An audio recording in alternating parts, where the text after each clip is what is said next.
This is Digital Voices with Bo Tiffany.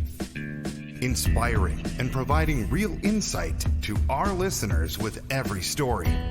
Exploring deep stories behind every guest. Please welcome your host, Bo Tiffany. Hi, Mira. How are you doing today? Hi. Good. How are you? I'm doing well. Thanks for coming on the show. Thank you for having me. So your story, I think, is going to touch a lot of hearts. I know that it was very near and dear to me in some of my own experiences.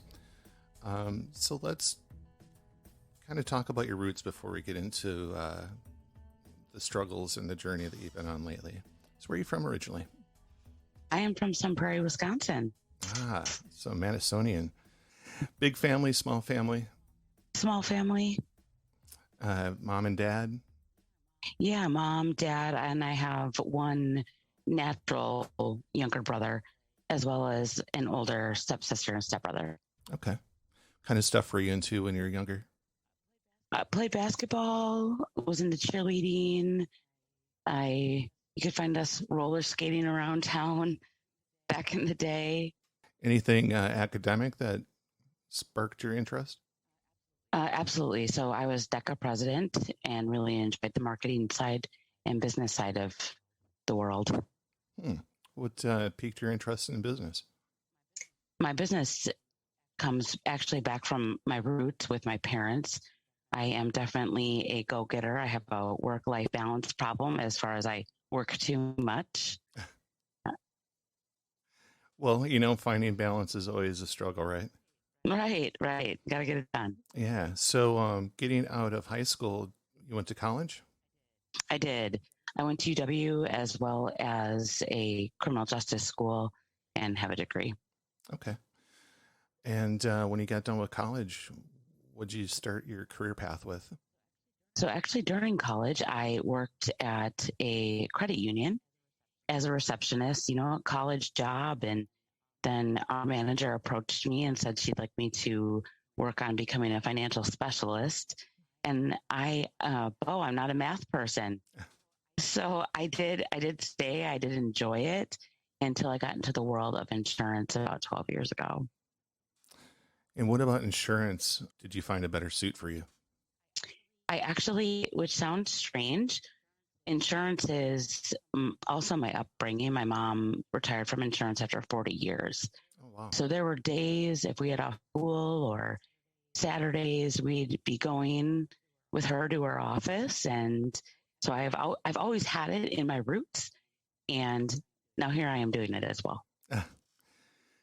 The apple usually doesn't fall too far from the tree. Right. So you've been successful in your insurance endeavors since you entered the field. Tell us a little bit about that.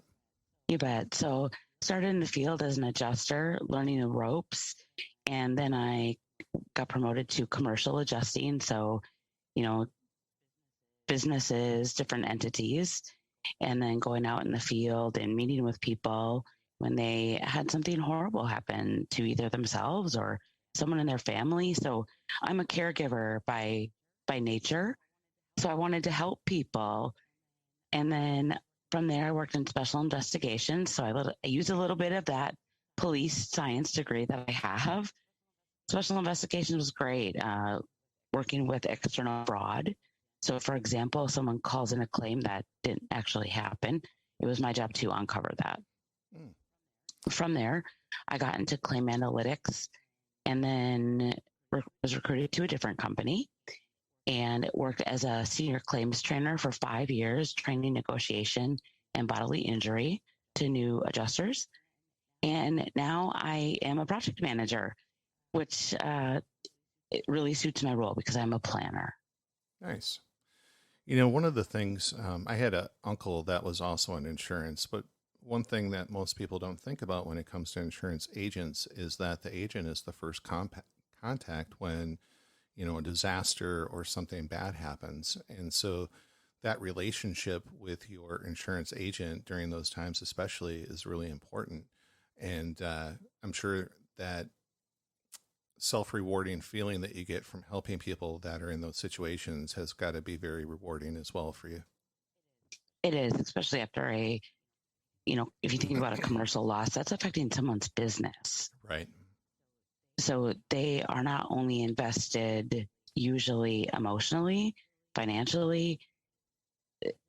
It's a different scene depending on what it is. I've seen vehicles drive through buildings, and of course the owner was very upset that was his livelihood. Yeah, just having that support person, as an insurance agent, making sure that you at least feel the comfort of someone, some entity has your back, especially during those trying moments, is reassuring. And I know with my uncle, he developed such a network of friends as he had been in his career field for about 50 some years for American Family. And just, had a very fulfilling life as a result of that career choice. So that's great. Yeah. So moving on, you ended up somehow breaking your ankle. Tell us a little bit about that. First of all, are you an adventurer? Was this just a klutz move? What happened? No. So I'm a type 1 diabetic, and so a little bit natural weak bones, right?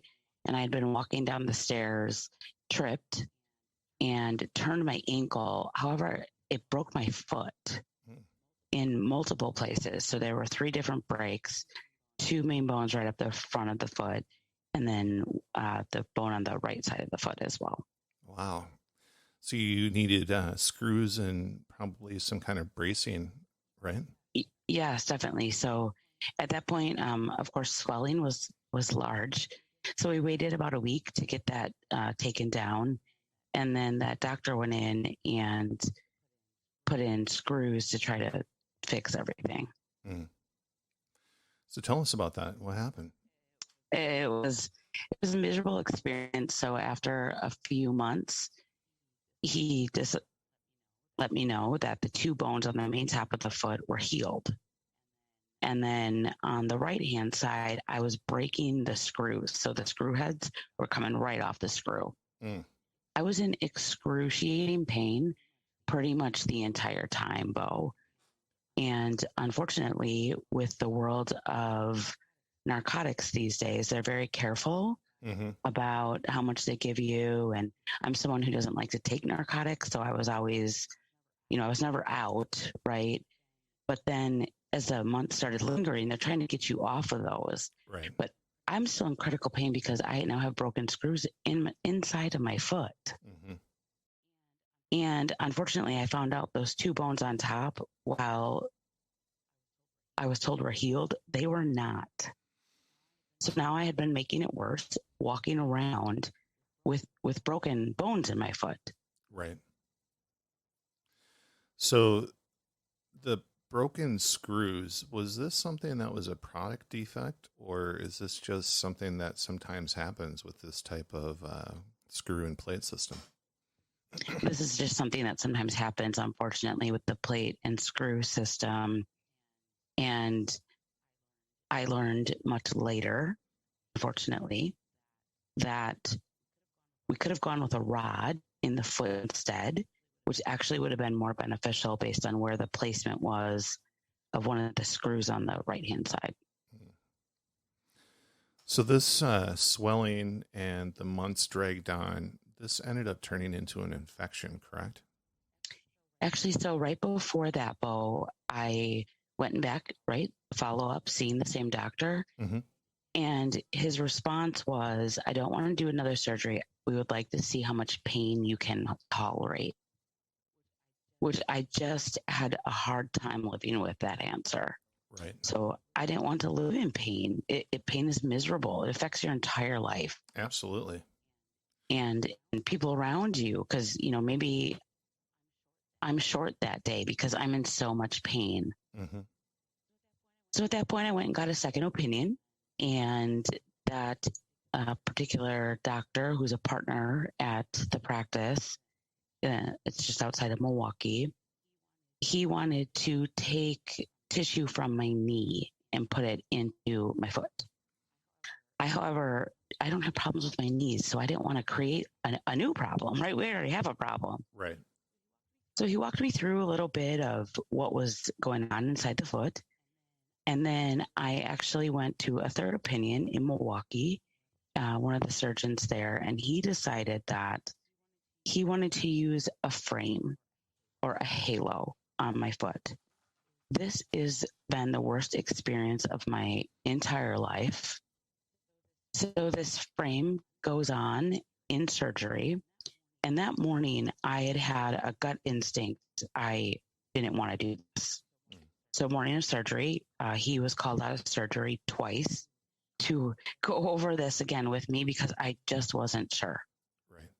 The other opportunity that I could have done was, again, take out the old metal, put in plates and screws instead of using bone tissue and this horrible frame business. Mm-hmm. So the frame bow goes, it screws with a frame on the outside, goes through your entire leg to the other side of your leg and is holding your bones together, as well as part of your foot. Sure. About 2.5 months into that, because it's usually on for about 3 to 6 months. So I'm a go-getter. I'm like, we're doing this for 3 months. I got this. At about 2.5 months, I was experiencing pain on the inside of my leg and kept saying to the team, something is wrong. At that point, nothing could be done. It just went kind of ignored. And then all of a sudden, the holes that the pins were being held by, keep in mind there's over 18 of those, started oozing out infection. And I, of course, right away called, couldn't get through. Nobody ever was returning phone calls. And so I then reached out via my chart with pictures, and they put me on antibiotics.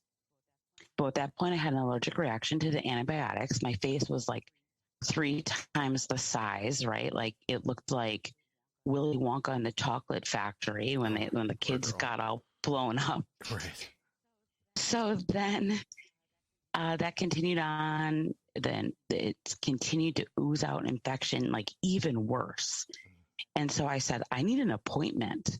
Like the antibiotics aren't working. My chart messages aren't working. They wanted to just up my antibiotics. So at that point, I said, no, I need to come in. So went in, looked at the infection, was put on more antibiotics. We talked about how long this thing needed to be on. Could it come off? What needed to be done? So at this point, infectious disease also got involved, right? Because the infection was that bad. And started a round of IV infusions for the infection. So now we're working with different departments of course, the hospital is in Milwaukee, right? But I live in Sun Prairie. I live outside of Madison. So now I'm also seeing the IV department in Madison, the IV Fusion Center, which is the nurses there are incredible, Bo. I had a nurse, her name is Peg. Not only did she hit the IV poke every time, right? She made sure I was comfortable. And so the next, I went for multiple treatments. I always asked, is Peg working? Can she get me with that IV? Because she got it every time. Mm-hmm. So at least somewhere in this horrible process, there was some that were like, we're true caregivers. Right. Which is great. You know, a couple thoughts that I've had through this. I find that there needs to be an advocacy for people. Yes. And patient advocacy, in my own experience, is only available actually to people that are like cancer victims, people that are dealing with cancer. In terms of a normal everyday person that doesn't have cancer, you actually have to pay an advocacy group, which can be, a couple $100 an hour to try to sort things out for you. I really believe that there needs to be an internal measure to advocate for patients, especially in your particular situation. Things should have been caught much sooner, and having to have 3 different opinions. What kind of testing and imaging did they do during this time to actually, ascertain the level of infection? When you had that allergic reaction too, wanting to up your dosage, even though you're allergic to them.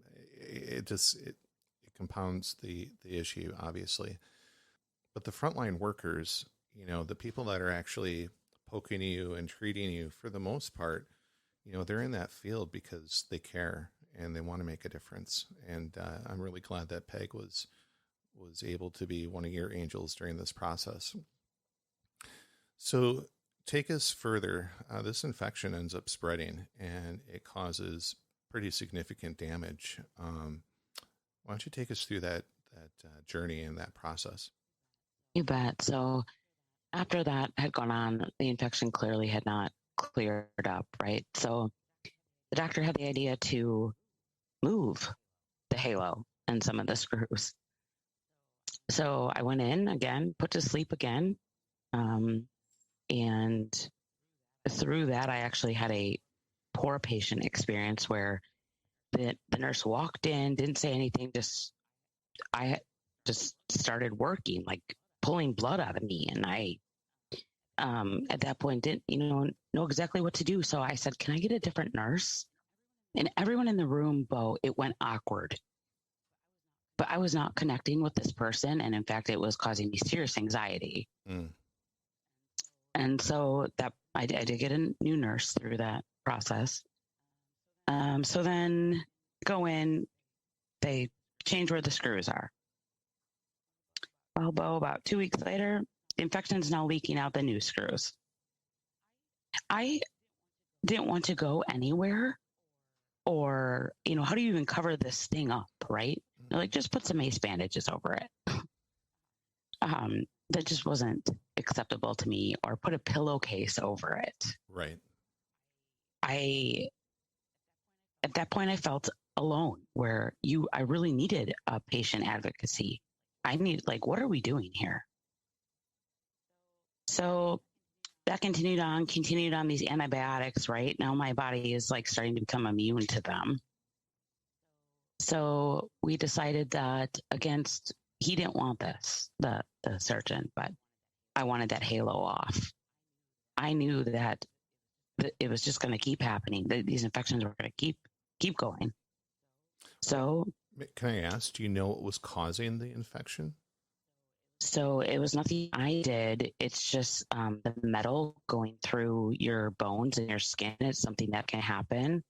And again, I'm a little bit, autoimmune with type 1 diabetes. So I developed at that point that infection was just going to continue. Right.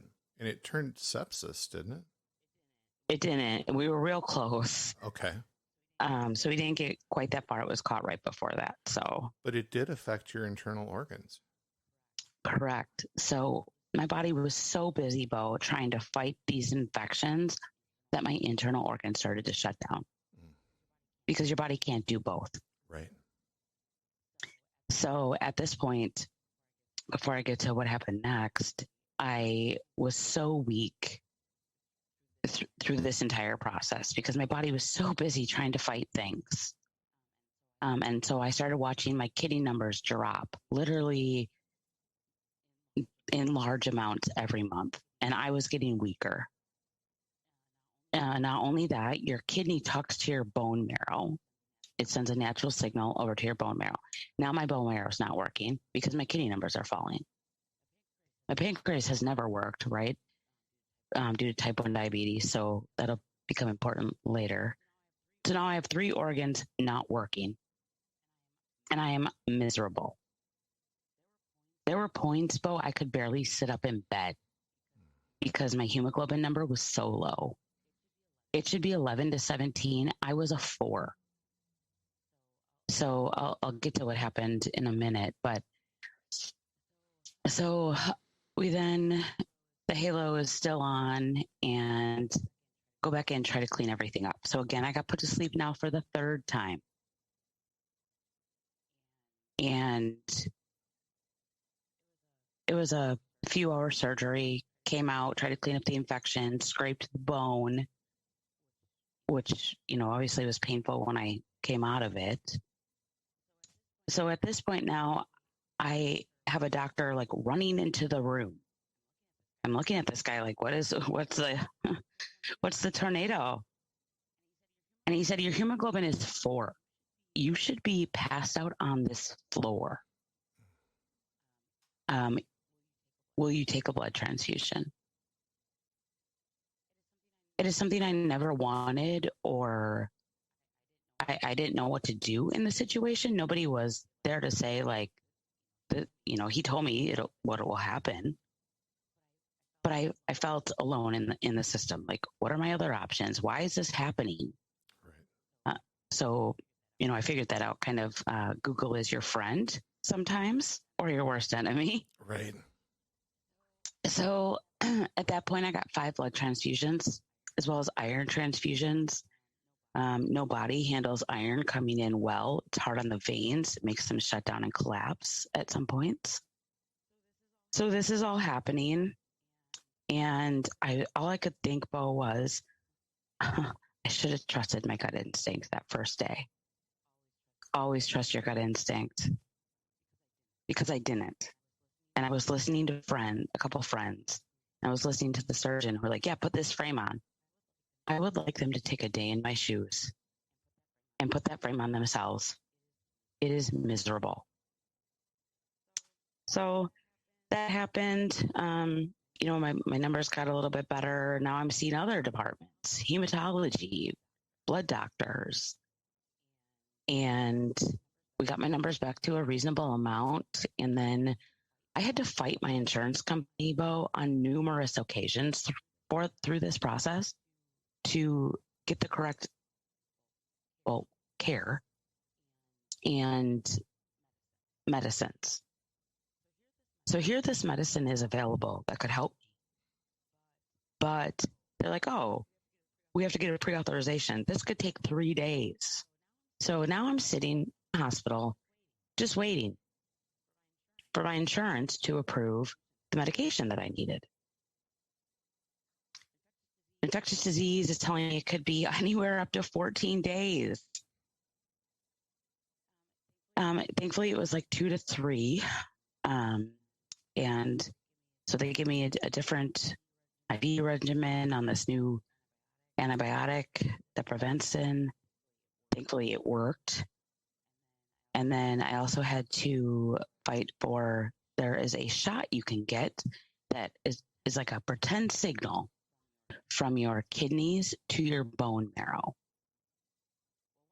Well, once that got approved, 10 to 14 days later, after like 2 appeals, I'm talking to the kidney pharmacist, who also, her name's Kim. She's also great. She had to educate my insurance company on the medicine that I needed.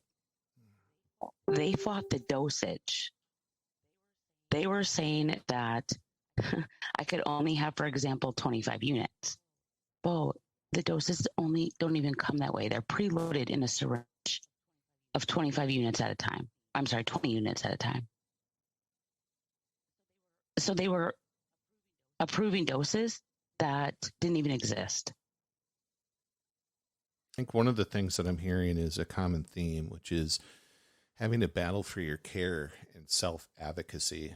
And when you're going through a medical emergency, that's the last thing that a patient wants to do.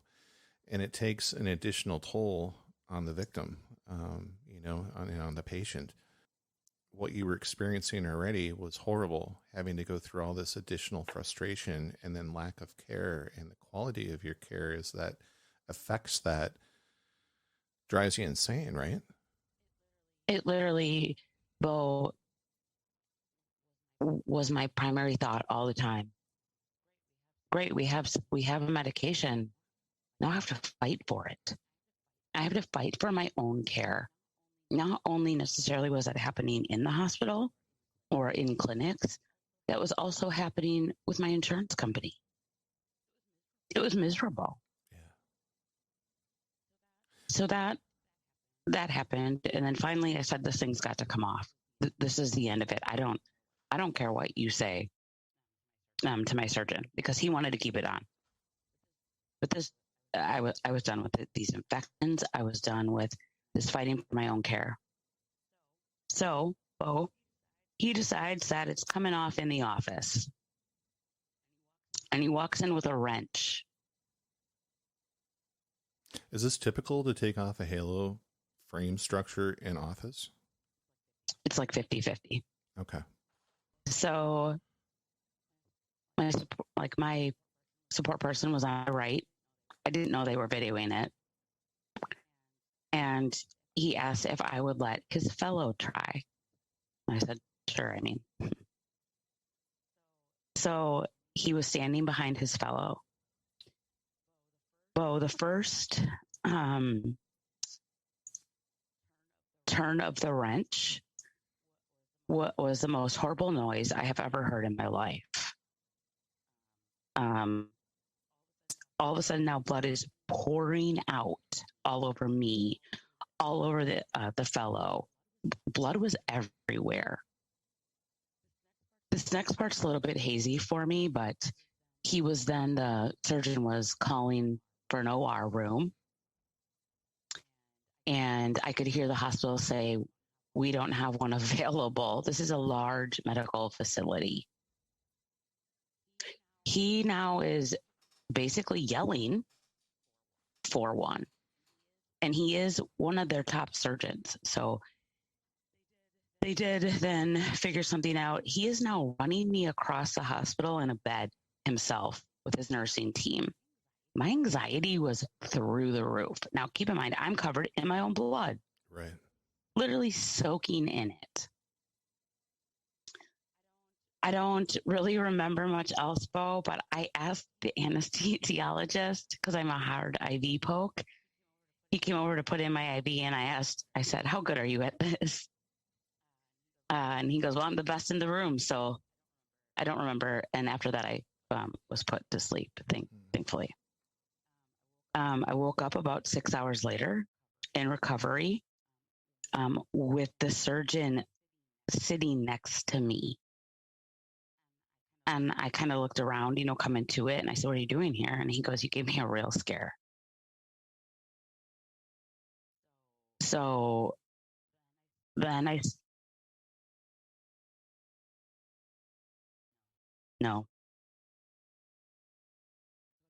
So at that point, I was in the hospital for a few days before going home.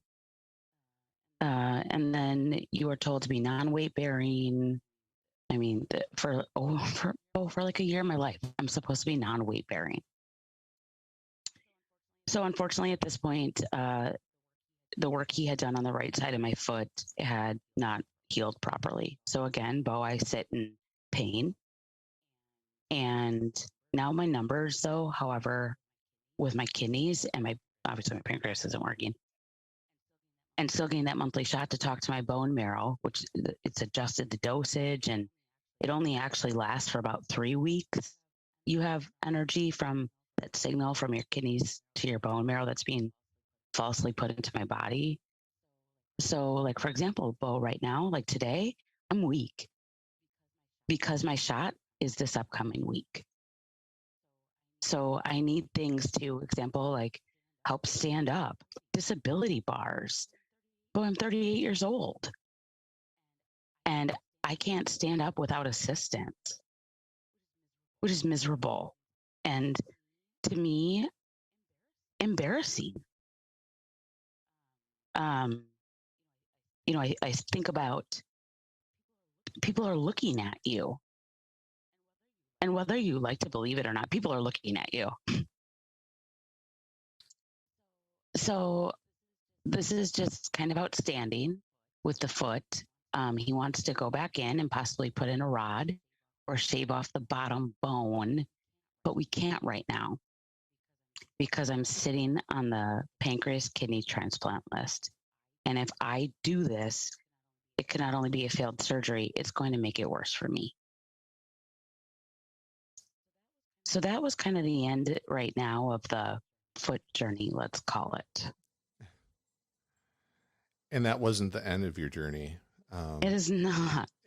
It's failed. The system has failed you in your particular situation on multiple fronts.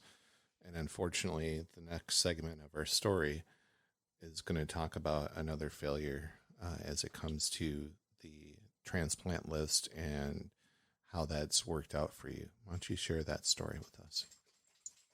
So, Bo, I was fortunate enough to get a referral from the nurse practitioner that I saw. It originally started as pancreas only. So as I've gotten older as a type 1 diabetic, I am real sensitive to, or I'm sorry, I'm not sensitive as much as I used to be when my blood sugar drops. So all of a sudden I'll be standing in the middle of the grocery store and my continuous glucose monitor alarm is going off and I didn't even feel it. All of a sudden I'm 60 in the middle of the grocery store, right? Thankfully I carry sugar packets with me. And thankfully I have my educator, her name is Kara. She's been on my Mira team since I was 9 years old. She knows me. She knows how I react to different things, which is great. She convinced me, thankfully, to wear a blood glucose monitor. I fought it for so long. I was worried about the pain it would be when you click the button for that little Bluetooth whisker to go inside of you. And I was worried like what people would see or think that I have this thing attached to me. But one time I was wearing like a little bit tighter shirt and someone asked if I was wearing a wire. I was like, no, I just, it's a blood glucose monitor. And then I have to explain that, right? Mm-hmm. So Kara, thankfully, she has got me on some of the best insulin. They have inhaled insulin that they don't even talk about. So I hadn't heard of that myself. The healthcare system doesn't even talk about this. It's actually been approved by the FDA for years. Wow. You have to be 18 or over to be on it. It is a short-term acting insulin. But it's incredible. I'm afraid of needles unless I'm doing it myself. Mm-hmm. But I don't have to even poke myself because I get to use this inhaled insulin. And people are like, even nurses, Bo, doctors are like, inhaled insulin. It's incredible. Knowledge is power. That's right. Knowledge is power. And, for our listeners and any state representatives or medical reformists out there, an advocate can help with knowledge. They can instill the power to the patient by allowing them to know what medicines and treatments are available. And I think that's an important role that advocacy or advocates can play within the system that would help improve the system. Definitely. A point person would have been helpful through all this because, of course, Bo, insurance denied it the first time through. They denied the healthcare system, the clinic. They denied their appeal. So, Bo, I wrote my own and basically said, this is a matter of life or death. The short-term acting insulin, it's called Novolog, that you do as a shot, was dumping in my system. What that means is we didn't know when that was actually going to hit my system. So there were days I was crawling on the floor to get to sugar, to not be low anymore. Mm-hmm. Or people found me on numerous occasions. So there's that, right? So thankfully, inhaled insulin, the healthcare facility told me to work with the sales rep because they didn't know how to use it. So I worked with the sales rep. She was great. And she said to me, I really struggle with that facility because they do not talk about this with patients. Mm-hmm. Can you help me? I said, sure. Like I can say how well this is working and all the great benefits of it. Right. Right. But it just didn't go anywhere. It's just so new that it's not really new. It's been approved for years. They're just not using it. I found in my own journey that there's a lot of procedures out there that are considered experimental, even though they've been in the clinical field for, maybe up to 10 years. So it's very frustrating. One of the things that surprises me too is that the facility, without mentioning the name, is one of the largest healthcare facilities in the Madison area, correct? Correct. Bo, I expected the best of the best. Exactly. This healthcare facility is supposed to be that, and they advertise as such. That is not what's going on there. Yeah. You can get lucky and get a really good doctor.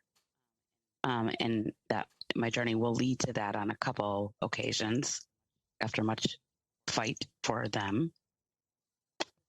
This facility, I had asked to meet with different people, and sometimes it just goes ignored. So all of this is going on, right? Mm-hmm. I had that referral.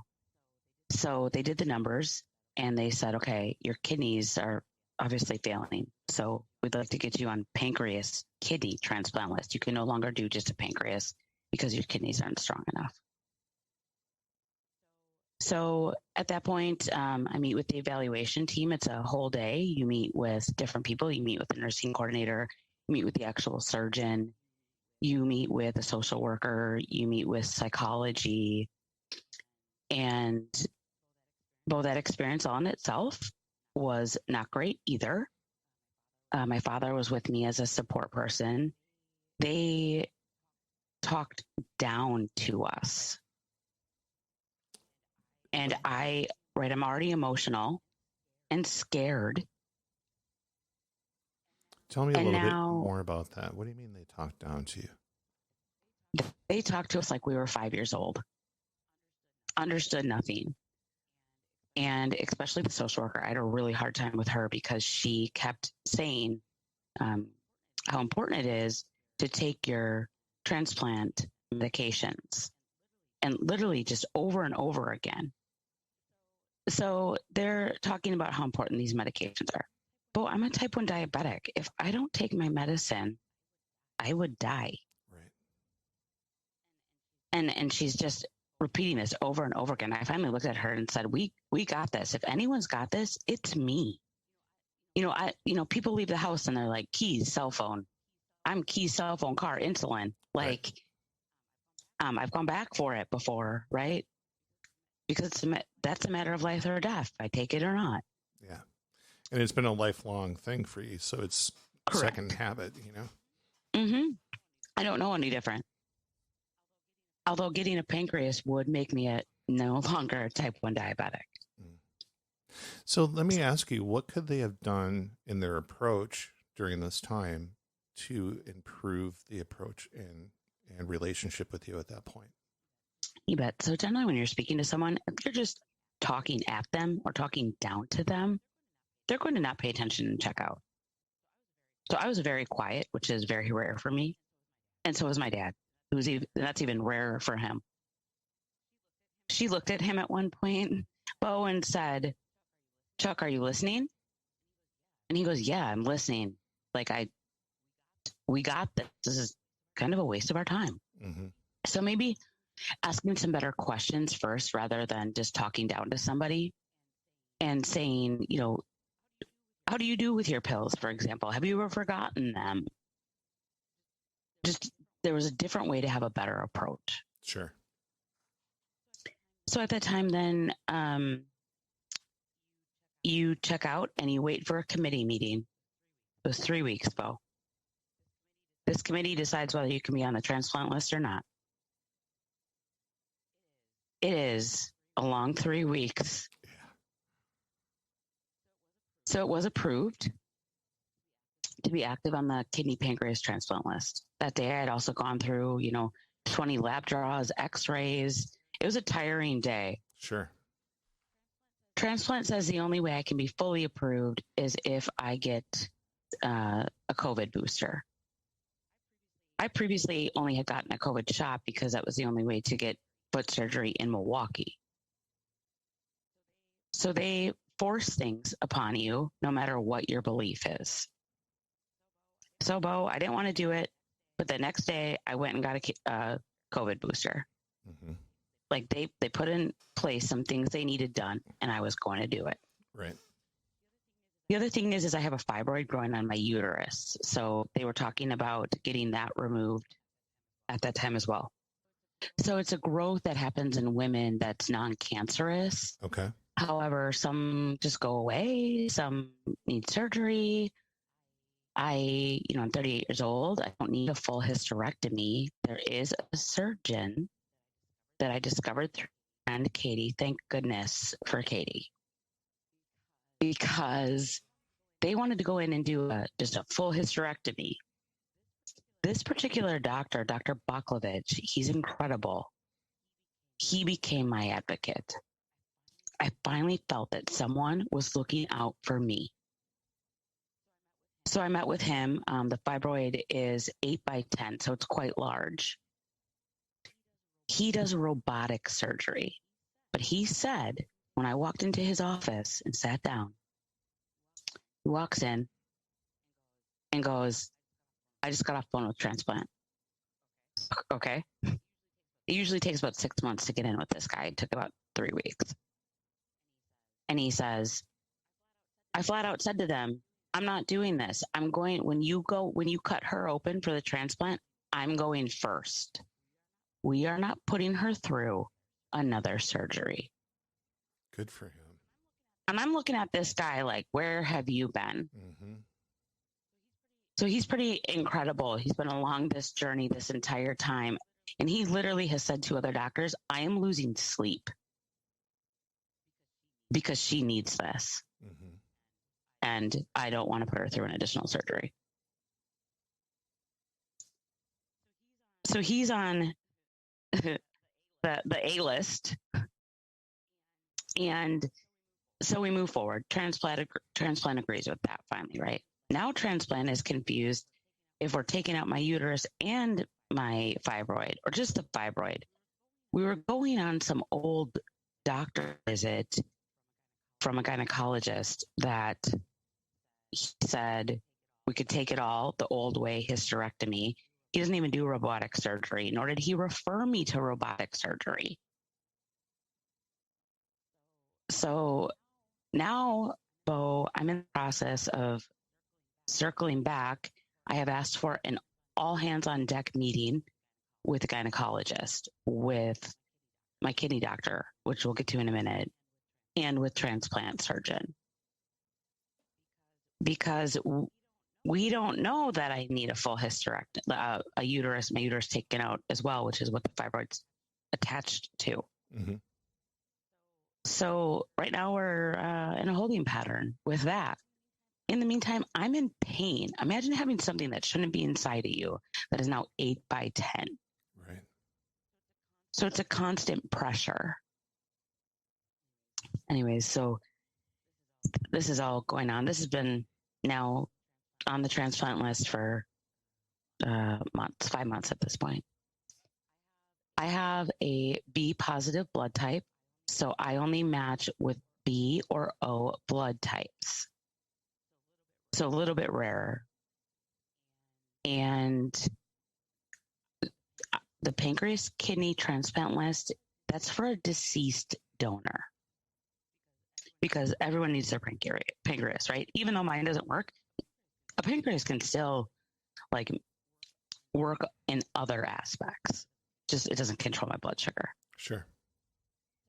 So that needs to be a deceased donor. We had a basic conversation that if along the way I wouldn't make it anymore, Bo, without a kidney to function, I could seek out my own kidney donor, because you cannot be active on a kidney-only transplant list if you are on the pancreas kidney transplant list. That was a hard decision, although a kidney list is a 5-year wait. So at this point, still watching my numbers just drop, right? I'm like, okay, I'm weak enough now. I need to seek out my own kidney donor. I got zero direction from this particular healthcare facility on how to go about that. So at this point, now they are aware, right? I have launched a campaign searching for my kidney match. Could it be you? #Team Mira. Now, in the meantime, I had on numerous occasions stated that I was not going to do dialysis. I do not find that that is a quality of life. And if this is the end of it, I would like to live it as best as I can. Sure. Right now, should I be on dialysis? Yeah. Yes. It depends on also who you talk to, which brings me to the kidney side of things. This particular facility has a kidney clinic off of Chattery Road. This place is disgusting. When you walk in, you walked into 1970. The floors are crinkled. Carpet is old. People are getting dialysis out in the open, wearing gowns. Every time I am there, Bo, don't get me wrong, the staff is cleaning it up. There's blood on the floor, everywhere, at the front desk. How is it that they can operate like that? Ugh. It is horrendous. It made me not even want to go there for my monthly shot. It made me not want to go there and meet with my doctor. It is miserable. So you walk through, Bo, all of these patients, like just sitting out in the open, getting dialysis in gowns. There's no TVs, nothing. Like these poor people. Can I ask you, so how much of that is a factor in the reason that you don't want to get dialysis? Probably about 50%. These people, Bo, they looked miserable. I understand. I figured there was a weight in that decision as a result of what you were just describing. Correct. So I've been working with the coordinator on this, and she works there, and she's identified the same thing. It's not okay. So this is all going on right now. And I said long ago, I'm not doing this. And it just keeps getting pushed and pushed and pushed and pushed. And unfortunately, my kidney doctor, she oversaw, my original one, oversaw fellows. The fellow that was working with me is not prepared to be in front of people, having conversations, forgets to call in prescriptions. So now I'm chasing around this dude and basically both telling him how to do his job. So at this point, I asked for a new kidney doctor. I read an article. This article was written by Pleasant Rowland. She created the American Girl company. She also donated $10 million to this particular facility after her transplant, a successful kidney transplant about 10 years ago. She writes this article, and she worked with the chief of staff and the top kidney doctor. But when I asked for Bo, it went ignored. I don't have $10 million, Bo, to give this facility. But why was that person treated differently than me? And I kept bringing it up. And they told me to stop, that it didn't matter. This was 10 years ago, and they were no longer talking about it. So again, I felt uncared for. But, everyone's like, this is the place to get a transplant. Like, they're the best of the best. Well, I sure hope, Bo, that surgeon is the best of the best, because it has not gone well. Right. How many facilities in the Madison area are doing dialysis? Well, that's the main one. And then there are a couple around the Sun Prairie area as well.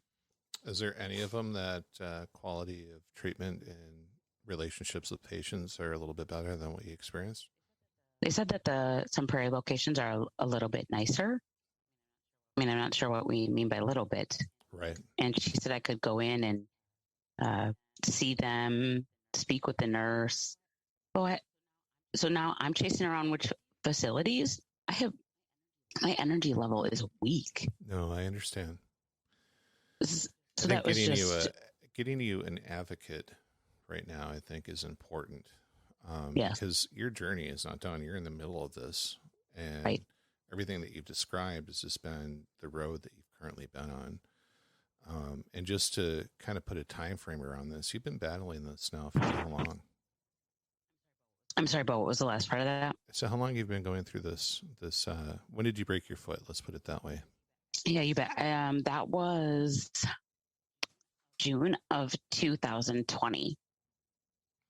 So And for then the last, second, going on, well, a little over 2 years, you've been going through hell. basically. Now keep in mind, Bo, I've still got to be working, right? Yeah. You I know, was just going I'm to not bring that paying up. for this. That's an important part that you bring up. You can't afford not to work because you can't lose your insurance. Correct. So I'm also trying to work through all this. And keep in mind, I was dating someone when this all started.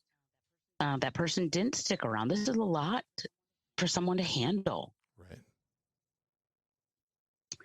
So, so we continue, of course, unfortunately, and just sitting on this waiting list. Well, then I have gotten the bone infection. I'd gotten it once, kind of might linger in your system. All of a sudden, now I have a bone infection on the other foot. Ugh. How did that happen? So I had scraped my foot on something, and it just turned into another bone infection. When it rains, it pours, you poor girl. That's right. So back on this IV infusion antibiotics. Thank goodness Peg was still there. So all this is going on. I did miss, however, when I was in the hospital after that halo came off, there was a nurse, and she was also just like, she advocated for me. Like the other nurses were like, we don't want to trust her continuous blood glucose monitor. Well, their director had approved using it. So you have all these modern things in society, and the hospitals aren't changing. They're so set on still pricking your finger, right, or doing insulin. They wanted to put me on like old insulin rather than my inhaler because they didn't use it. Right. Which just sucks. Her name was Parker, and she seriously advocated for me every day I was there. But there were things, I understand that there may be shortages in staff. Oh, this isn't McDonald's. Right. Like my meal sat out in the hallway for 45 minutes, but I wasn't allowed to eat until the nurse had approved it. So now it's 8:00 at night and I'm eating a cold meal. I hadn't eaten for 2 days because of what the procedures and what was going on. I was literally like, you could hear my stomach, right? I was starving, hungry, but I couldn't get myself to that plate. Because Bo, at this point, I was just going to eat it regardless of where a nurse was. Mm-hmm. So all this is going on, and now we're currently just sitting here on the pancreas transplant list, and I am searching for my own kidney donor. And you would think that would be the end of the troubles, but the ball has been dropped a few times with the donor list, right? Correct. So tell us about that. I'm so lucky and so fortunate with the people applying to be a donor for me. The healthcare facility has said that they have an overwhelming amount of applicants. That's great. Well, I'm going to take that as a compliment. Yeah, absolutely. Happens is once someone applies on this form, they receive an automatic email. What I've learned along the way is it's actually from a vendor. They receive this automatic email, and sometimes they qualify, sometimes they not. It's based on BMI, it's based on health conditions. So there's some automatic denials. So sometimes they're receiving a denial right away, automatically. I have my best guy friend, Kyle. He has stopped drinking to lose 20 pounds so he can qualify to get past that list based on BMI to be a donor for me. That is amazing. Let me just flesh that out a little bit. What, obviously they're very stringent, BMI, body mass index. You can't be a smoker. What other, limitations are there for donors or potential donors? You bet. So kind of your health history. So example, my sister-in-law, who we call my sister, she had previous thyroid cancer. So she's unable to, still filled out the form, right? She's unable to donate. So just different medical conditions that people may have had, even though they're no longer suffering from it. Mm. So age isn't necessarily like on the form. If you're 60, you can apply, but usually that is a factor as well, is the age. Do you feel that any of the safeguards or stipulations of preventions, if you will, are a little bit extreme or maybe don't make sense? Yes. So BMI, that dates back, Bo, to the 1800s. Oh. So think about J.J. Watt and The Rock. They would not qualify to be a kidney donor based on their BMI. Have you seen those two? Yeah, they're huge.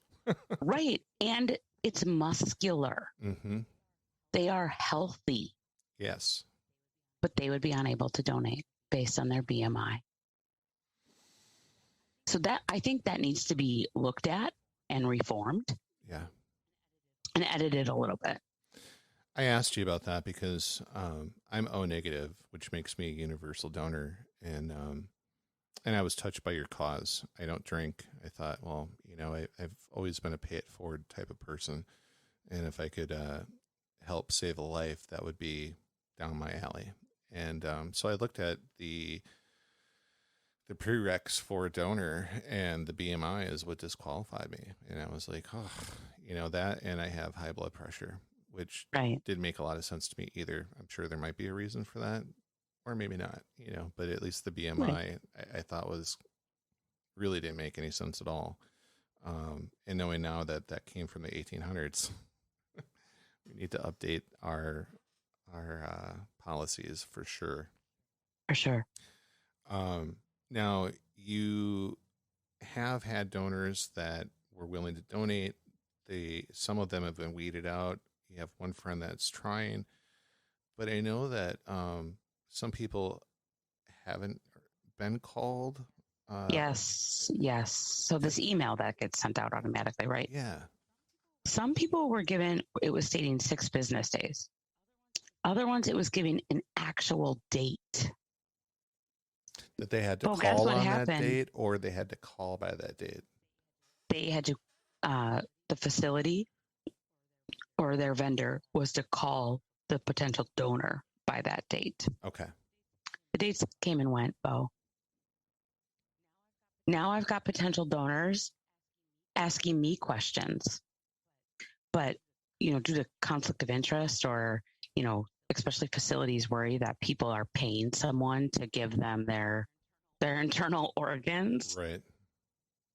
They are very careful about keeping that very separate. I didn't know how to answer that, Bo. But everyone was frustrated. They're frustrated. I'm frustrated.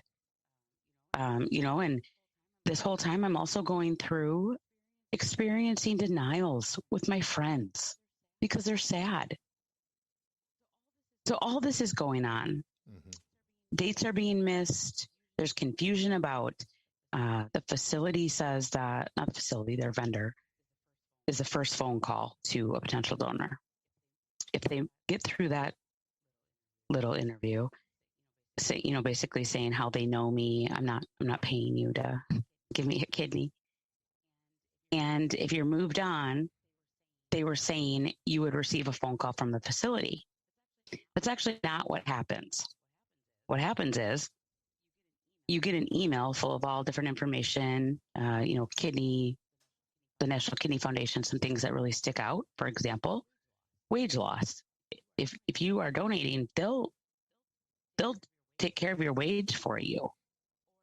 Or it talks about a swap, a partner exchange. So let's say, Bo, you were type A, and I I can't take type A, right, for a kidney. But one other recipient on the list can take type A, and they have a donor who's a B positive. I would get that person, that donor's kidney, and that other person would get yours. So things like that has some great standouts that I wish that people talked about more, especially the facility. Because, Bo, if the facility talked about it more, you have the potential to not only save my life, but someone else's too. Let me ask just a little bit more, because our listeners are gleaning a ton of information from this, and there might be somebody else in your same situation. Is there a facility that coordinates these swaps? How do you become a part of that? Right, so that'd be the National Kidney Foundation. Okay. And once you've been approved to donate, the facilities that everyone's working with puts in information to this, and they pick that up and do a partner exchange. I'll be putting links in the description for that for our listeners. I think that's really important for all of us to be a part of and know of. There's going to be a time in our life that we're going to need a kidney for a friend or a relative, or perhaps even for ourselves. And having these tools in place, especially for something like this, where, finding an exact match is so difficult. But if you're on a list where you can, work with another recipient or a donor in order to, have a win-win situation between these two medical needs, I mean, you can't get any better than that. Right. So Bo, go ahead. At this point, they're missing some markers, right? Yep.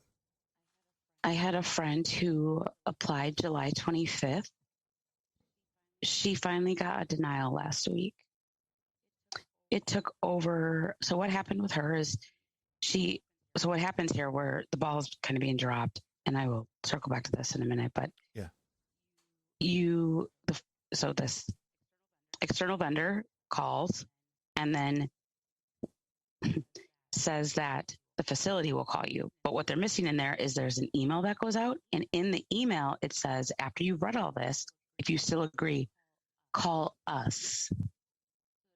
So they're being told one thing, something else is being done. And now we're sitting because, let's say, it goes to their junk mail. Right. They don't even know this email is coming. So in that case, that's telling them to call the facility. Right. Is the facility aware of this now? Have you brought this to their attention? Is there something that they're doing to make this a non-issue going forward? We will definitely get to that. All right. So that's going on. People, then if they're talking to the next person, that is going to be their coordinator. It's been one person in particular. They decide how to move forward. Are you going in for an evaluation like I did? Or do we need more information, like additional blood tests? Maybe they don't know their blood type. So there's some markers that go in there, right? And this particular friend that I was referring to that applied July 25th, it took 3 weeks for her to get a kit. This is a large facility. These should be going out overnight. Right. And this is such a time-sensitive thing. People are right. They don't have forever. No. And just to remind people, and I really want to hit this home, how long have you been waiting now? I've been active on the list for 5 months now. But truly going through this for longer. Yeah. Because you're not active until you do everything else they want you to do, right? Got to get through the hurdles and the hoops, right? Right, jumping through hoops. And so I've done everything at this point. Now all this is going on, right? So, Bo, then I start speaking up, like the process is wrong. And they they don't like that, Bo. Not at all. And I feel that my care has suffered because of it. Absolutely. Same thing happened to me. And they kept saying, go to patient relations, go to patient relations. Well, poor patient relations. One day I called in with 6 incidents. And Bo, I have examples of each. So then the facility had to create a care plan for me. And the donor manager reached out. So last week, one of my other good friends, she is a sales manager, very well versed. We had a conference call with the donor manager to walk through these processes and what is broken.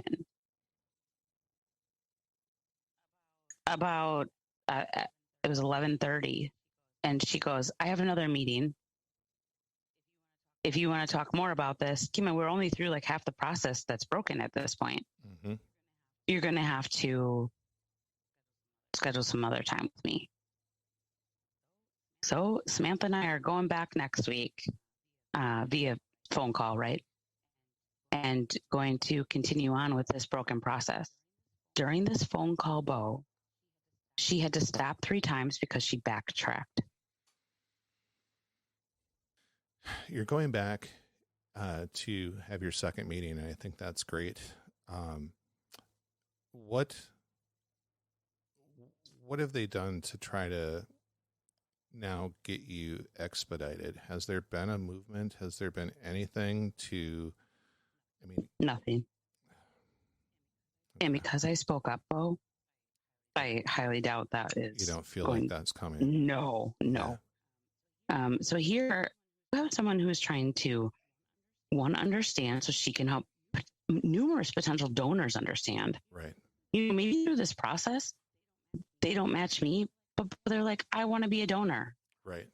So some things are being missed there, right? So we got that going on. She said, we knew about some of these, and that was it. We knew about some of these. And some now of these problems, you mean? Right. Okay. And so now that I've put them forth, she said they'd work on trying to get those corrected. She also couldn't answer a few times and said, I need a minute to find stuff, mm-hmm. which was discerning, because Samantha and I are on this phone call. If one of our employees couldn't do something, you bet that the 2 of us would step in as a leader and help them, because we know how to do it. Right. I'm not going to leave my team hanging. Right. So that's all going on. Also during this process, I asked for a new kidney doctor. I was very, very fortunate in the gentleman that I made buddies with the front desk at the kidney clinic. Mm. And I was like, I need someone better than what we're working with here with this fellow. I'm in stage 5 kidney failure, right. And you have me working with a fellow, right. But you had that previous recipient we were talking about working with the top kidney doctor and the chief of staff of surgery. Well, I asked to meet with the chief of staff and have him do my case, and they ignored it. Oh, so many of these things that you've experienced, you should not have experienced, and it just blows my mind, because battling for your care, especially in your situation, the longer time goes by, I can only imagine how you're feeling and the mental strain this has put on you. It affects your entire life in every single way, and you just can't escape it other than to be tenacious and try to find an answer and a resolution to the problems that you're facing. And Bo, this affects everything, emotionally, physically. I'm not much of an emotional person, but there are days I have cried, and this morning, for example, I was so weak. My dog gave me a slight pull on his leash, and I fell down on the cement this morning. So I am getting weaker. And so the new kidney doctor, I said, he knows my opinion about dialysis, but he's like, please just listen to this nurse. I was like, okay, fine, I'll do it. So he has suggested that if there is an end in sight, like if I have a donor match, I said I would go on a dialysis bridge. And he has said, if we have an end in sight, I would recommend a bridge, because that way, when that new kidney goes in me, it's working, it's functioning. Right. However, this is what their Band-Aid is: dialysis. But that doesn't take into account, dialysis is a roller coaster, is what a kidney doctor has told me. I don't want to be on that roller coaster. I already don't feel good. Right. Now I've got a tube inside me, right? Mm-hmm. So all this is going on. And thankfully, I have this new kidney doctor who's saying this. Like he's also advocating for me.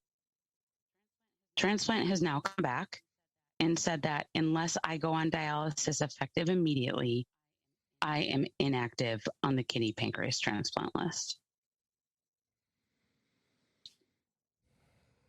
I have asked for a meeting or an appointment with that surgeon. It went ignored for a little while, so I asked again. And now I do have something they're working. I'm sorry, I don't even have it set up yet. The coordinator has advised they're working on getting a whole reevaluation set up.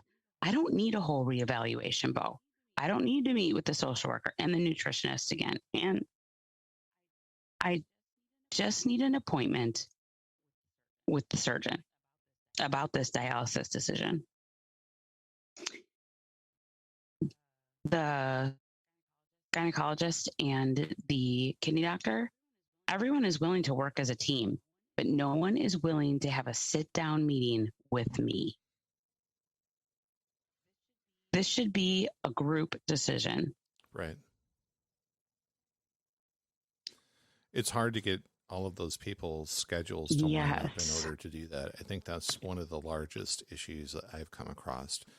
But at the same token, they do have like staff board meetings where all these doctors talk about patient cases, right, maybe during the morning or some kind of set thing.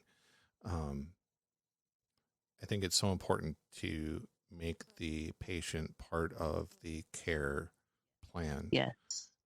So that they feel a part of it, that they feel empowered, rather than you're being treated like a child, rather than that you're not capable, in your own right. And I know that you're very capable. Your strength of character has come out through your story. And I hope that everybody else that's listening to this can connect with that. Oh, thank you. Go ahead. Sorry. People ask, like, how do you get through this? I don't have a choice, Bo. Yeah. I don't. And you're so not I'm the type. just You're doing not it. the type to give up, right? I mean, that's just not an option for you, as it wouldn't be for it's me. Not. I'll give up when I'm 6 feet under, but until Correct. then, I'm going to kick and scream until someone hears and fixes or helps me. And that's how I've been. So I can only imagine that's probably how you are too. Correct. Now, I've tried to set you up with some important people. Yes. And we will see, like our state representative, Christine Sinicki, who's been on my show. Steve Burrows reached out and gave us some help that I forwarded to you. I'm going to continue on my end for that to try to get you some kind of advocacy to help. One of the main hurdles, in addition to what you've been dealing with, is that there's no attorneys that really want to get involved with medical related issues, because in Wisconsin, medical malpractice is non-existent. There's so many rules and safeguards in place that have been put there by hospital lobbyists, and it works counteractive to the best interest of the people. Correct.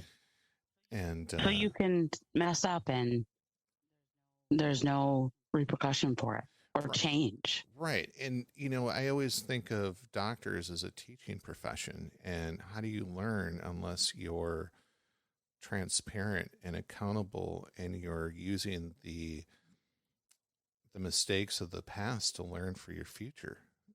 And others. That's what I mean. For anyone, healthcare is an evolving thing. We continue to have new technology. We continue to have new breakthroughs in science. But if we're not communicating and we're not implementing and we're not proactively creating a good system of healthcare and check and balances, then it's for naught. What do we need to do for you right now? What's listeners that are going to listen to this right now? What do we need for you tomorrow? A kidney. And Bo, and people are like, how soon do you need that? I needed that like yesterday. Right. There is a form out on my website, Miranda-Fay.com, that you could fill out to be a potential donor to see if you match. Again, searching for my kidney match. Could it be you? And, if there's people who can't donate, I appreciate you listening. I appreciate you even considering filling out the form. People have come to me and told me how they feel about that. I appreciate that. Some have included me in their journey, which is great, which is why I can talk to this process and what needs to be fixed. And, good vibes my way are always appreciated. Absolutely. Do you have a GoFundMe? I do not. So, Bo, one of my best friends passed away of cancer about 4 years ago. And there were some like GoFundMe set up, things like that. And it created so if she posted something on social media, for example, that she did that was a nice dinner, maybe people were coming back and saying, she doesn't need a GoFundMe. But what they didn't know, Bo, is that GoFundMe was paying for health expenses. Right. And the date she was on was paying for that dinner. I don't want that in my life. That I don't want to then fight that too. But don't get me wrong, Bo, there are things that would make my life easier. That, health insurance doesn't cover for me, or things that would just prevent me from trying to like bend over and then try to get back up. So there are things that would make my life easier that a GoFundMe would help for example, but I'm trying to avoid that. Sure. Well, one of the reasons that I ask, and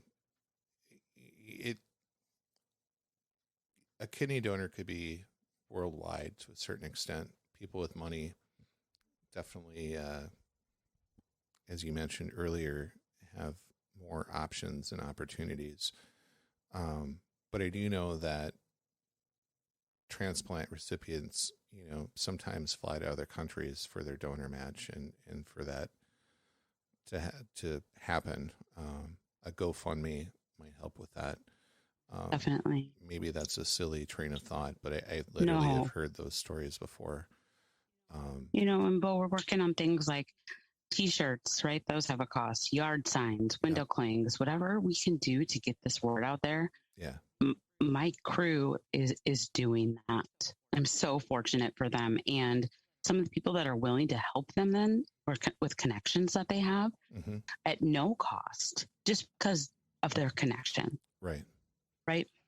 Working on we've contacted them, but haven't heard back. News stations. I did an interview yesterday for the Hometown News in Sun Prairie news article. And then working on different connections. So, for example, at my previous company, I had met JJ Watt and am a fan as well, and sent him a message asking for not money, Bo, but for my story to be shared, for my flyer to be shared that was created by my best guy friend, just to get the word out there. Right. Well, my involvement in this doesn't end with the podcast. I will do everything I can to be of help to you so that we can get you into the hands of the people that can make a difference in your life. Thank you so much, Bo. Well, I know what it's like to feel like you're alone, and you're not alone. You have friends that love you. You have family that loves you. and we just have a broken system, and we need to work together as a human family to make sure that when one of us is in the situation, that we bond together, and as a humanity, as a race, as a species, we help each other, and we make the world better, as a result of that. And Bo, that reflects in some of these donors that have messaged me, because in the donor form, right, you need my birthday. And so if you get past a certain point, and people have messaged me for that, or, well, some of them are complete strangers that are willing to step out of a comfort zone and have surgery and donate a kidney. Yeah. And we've had conversations too, for example, the National Kidney Foundation. Let's say, Bo, someone is my donor, and then their immediate family, a child, needs a kidney later down the line. That puts them at the top of the line for that because of that donation. Yeah. So these are conversations, difficult, crucial conversations that I've had with complete strangers. And they've been so great. Well, when we get you past this obstacle in your life, I could see you being an amazing advocate, especially with your insurance background. The world would be lesser for it if we did not have you in it. Well, thank you. And Bo, like, I'm a fighter. I want to make it through this. Yeah. And I do, to advocate for others.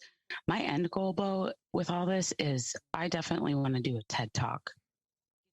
Get to that level where the story can be shared. Yes. And have a success. Yes. I am going to make sure that we get you connected with the right people. That's why I've been kind of following with this. Obviously, Friday was the end of the week. I'm looking for Monday to have Christine talk with you, and I'd love to touch base with you after that to see what kind of options she came up with or what she's going to do. The second thing I really want to have you follow up with is Warshawski Law Firm, I think is the name of it. Yeah. Yeah. And see, what they can do. That came directly from Wade Air. These are all top of Wisconsin's medical reform movement. And so these are the right people to help and at least find avenues to get the ball rolling and try to get you, some advocacy that hopefully will in the end save your life. And so, yeah, that's what I'd like to do on my end for all of this. So we should. Thank you so much. It's my pleasure. I think what I'd like to do too is we'll shop this around to different news agencies. I don't know as if, a reporter will spend an hour or an hour and a half. But at the same time, it gives them the availability to listen to your story. I also have some connections through the people I mentioned already that can hopefully get us connected to a reporter that would be interested. I want to say maybe it's Channel 6 out of Milwaukee. They have a investigative reporter that I met at the first annual Patient Advocacy Day just this last year at the Capitol. And I know that she's been focusing more on medical stories. So I think maybe that might be a good avenue to try to get her involved as well. So we'll try to flip that rock and see what crawls out. But at this point, that's my favorite expression because, when you feel like you've done everything, you just turn every rock you can and you just keep turning it until you find the answers that you need. But it's so exhausting. It is. But you know what? You're not alone anymore, and you haven't been for a while. You have friends, you have your work hubby, you have me, you have Cody, you have a lot of people that we care. And, at the end of the day, I think it's a testament of humanity. There's a lot of focus on the 1% and how we always get the raw end of the stick, as being the common people, if you will. But it's the common people that take care of each other. It's the common people that, when you unite, your voice is louder than anything else. It's like an ant colony, an individual ant by itself, not so strong, but you get the whole colony backing it and you can move mountains. So we will try to get there with you. Thank you. My pleasure. All right, back to the podcast. Okay. So anything else that we want to address or talk about before we bring this to a conclusion? No, I appreciate your time and everyone listening. If you get a chance, please go check out that site for more information. There's more about my story there, in addition to links that you might want to check out. Absolutely. And I'll put those in the description. We can also create like a petition. I don't know if you've ever seen the petition.org or whatever it is. Yes, I have. But I think that this is something that, we could petition for reform, or we could petition for, an advocate for a patient advocate as a standard, in Wisconsin. Right now, that's non-existent unless you have cancer. And I think people need access to someone that can help advocate for them. One of the things that you fleshed out is when you do bring the problems that you have to your healthcare providers, the way they treat you, and it's very dismissive. It's almost like, oh, well, you have a problem? I don't even want to hear what it is, and now I'm going to not be as good of a care provider for you and your needs as a result of you making me aware of things that need to be improved within, my facility or within the healthcare culture. That is not a way to grow. So that's one thing that really frustrates me about the system. Definitely. It almost forces you to be quiet. Absolutely. And a lot of people are complacent, but leaders, which you and I are our leader personality traits and types, we don't sit and stay complacent. We can't. It's just not in our nature. So, being proactive in your own healthcare is what they have always told people to be and do. But at the same time, when you are proactive in your healthcare and act as your own advocate, the respect that you would assume would come with that, because that's an expectation from the healthcare providers, it's absolutely the opposite of what you'd expect. Correct. So, well, I appreciate your time. We are going to do everything we can to share this story and get the appropriate people involved to help you. And my hope is that in shedding light in this struggle and this journey that you've been through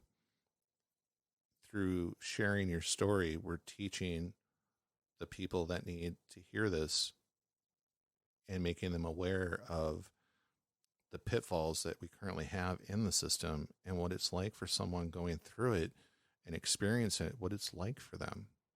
And I hope that this goes somewhere in creating change to evolve the system into a better systemic system. Definitely. So, all right. Thank you very much for coming on the show. And we will follow up with you, hopefully, with a better ending to your journey when we get there. Okay. Definitely. I hope that we have another podcast, Bo, that I've had a transplant. Yeah. I couldn't wish for anything more. So thank you. You're welcome. Thanks, Mira. We'll talk again soon. Thank you. Bye.